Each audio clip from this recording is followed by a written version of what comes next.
So we had systems there, but we didn't ever have a welcome series. And that's something that I don't know, the past 3 or 4 years have worked a little bit better on. There's lots of things I've done with the lead magnets, but the lead magnet has added people to my list. And then from there, it's grown my business as well because I have new people coming in. The one thing that I do think business people need to not be afraid of is the unsubscribe button. I mean, even now I'll sort of go, they unsubscribe. It's okay when they unsubscribe. That means they're not the right person for you, and you're getting the right group of people, and that's what you want with your email list. So personally, I use email. I'm not afraid to email. People think I email too much, maybe, but I mean, during a promotion, I might email these people every single week for a couple weeks and keep them on board. But one thing I do, and we have done this for a long time, is we have an opt out. So if I'm emailing a lot, I say, like okay, I have a course, Raising Leaders, Not Followers. It's a biblical approach to leadership education. And it started with an ebook. But when I launch that, I'll be preparing them. But when I get in launch mode, that's a really good 2 weeks, I always have an opt out because if they don't want it, I'm not going to bother them. They're going to get off my list if I don't offer that. And then I've lost a subscriber. That's a little bit about our email list and just list building and stuff. And I can tell you some different ways that we've grown the list, but the lead magnet to me is what gets them onto your list. And then you have to build a relationship with them. Yeah, I definitely want to hear about that. I will say though, I couldn't agree more with what you're saying. I am also someone who emails my list very often. On the kindergarten ready side of my list, there are a few months of the year where I'm emailing them every single day. But I feel like if you bring so much value, they're going to want to stay there. And if they don't, then that's one less person that you don't have to pay for, saving a space on your list that wouldn't want to purchase from you anyway. So I completely agree with all of those things. You were telling us about building a strong lead magnet, and then you said you have some ideas for where to share that to build your list. So I don't want to stop you from sharing those with us. Well, the obvious place would be in my weekly content podcast. You need to always have a call to action. So that's one thing. But then I mean, I've been blogging since 2008. I got blog posts that probably don't even need to be online. One of my goals too is to take that video every week, transcribe it, and put it as a blog post. You can only do so much. That's been in my head for about a year or two. Oh, well, it just hasn't gotten done. So I do put it on my blogs. I do use SEO to try to increase traffic. That is a long-term thing. Pinterest is my number one social media, if you want to call it social media. I think it's a search engine, but it is usually my number two. It usually sends about 30 to 35% of my traffic every month. So I do pay attention to Pinterest. Do I know all of the algorithms? No, I just keep pinning all the time in keywords.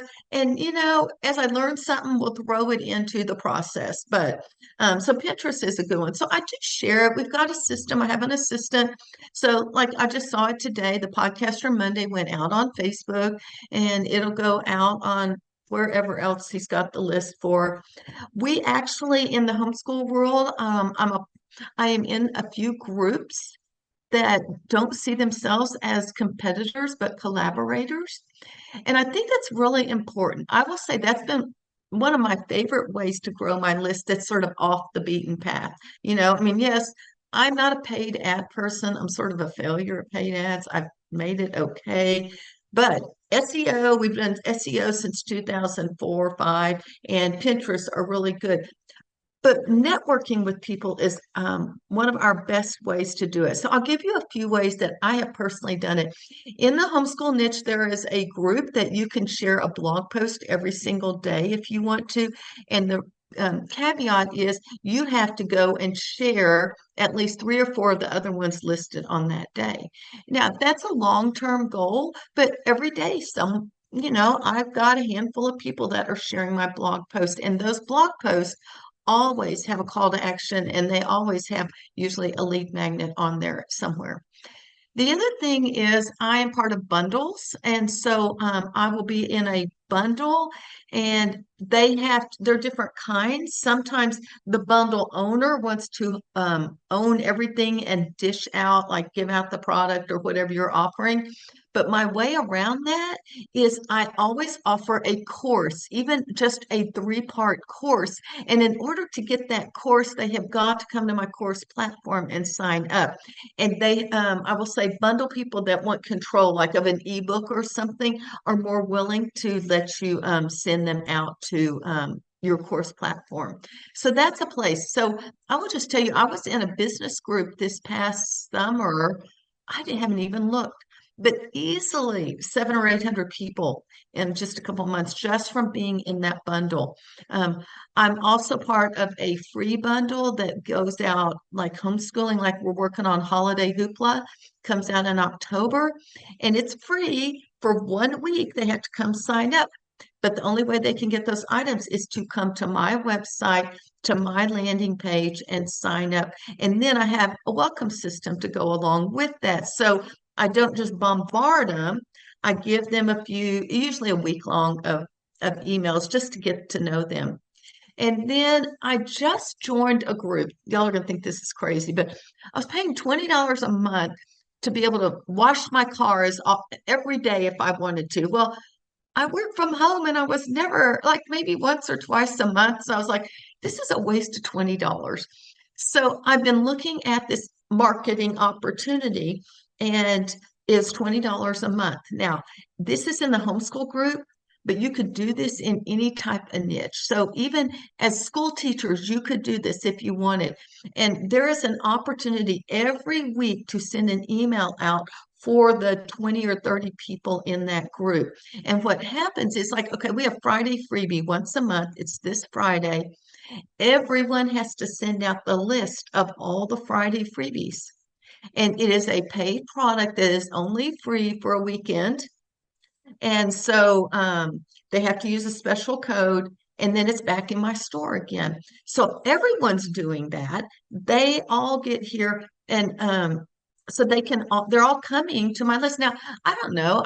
I was looking at one of the ones from last month, and within a week or weekend, I had added like 300 or 400 people, which I mean, that's a lot of people, especially that are looking for homeschool things. So they have a Totally Tuesday 1 week. They have a Wednesday deal. They have a this and a that. Someone already organized all of that. But oh my God, I pay more than $20 a month just to be in. And you don't have to you don't have to do all of them. But when you sign up, you agree that you will send your email on the day they say. Now, the other thing is, for my email, I can put whatever I want at the top, and then I highlight my product that they can actually get for free. And then I have the list with all the links to it. The cool thing is, for each one of those, I'm building my list, but believe it or not, I'm making money. So I don't know if you want to talk about this, but I make money with a tripwire. $20 is easy to recoup. And I was tripwiring something. I just did it for like $3. It was super cheap. It was like something that was of a value of like $20. I just wanted to see what would happen because I had never done that before. So they get the tripwire, and then when they get the tripwire, there was a bump or an upsell or something else when they actually checked out. And for those of you that don't know what a tripwire is, basically they sign up for your lead magnet, and I think every lead magnet needs this. And instead of a thank you, check your email box, it says, thank you, you've got 15 minutes to take this offer. And anyway, then that was it. They were getting an offer for $3. For me personally, I think I was doing Shark printable, just the little 10-page activity set for free. But to get the entire Shark unit study, because I thought, well, if they're already coming for sharks, they may want the entire unit study. And so I said, it's normally $15. You get it for $3 this weekend. So that's how I built my list, and I made money.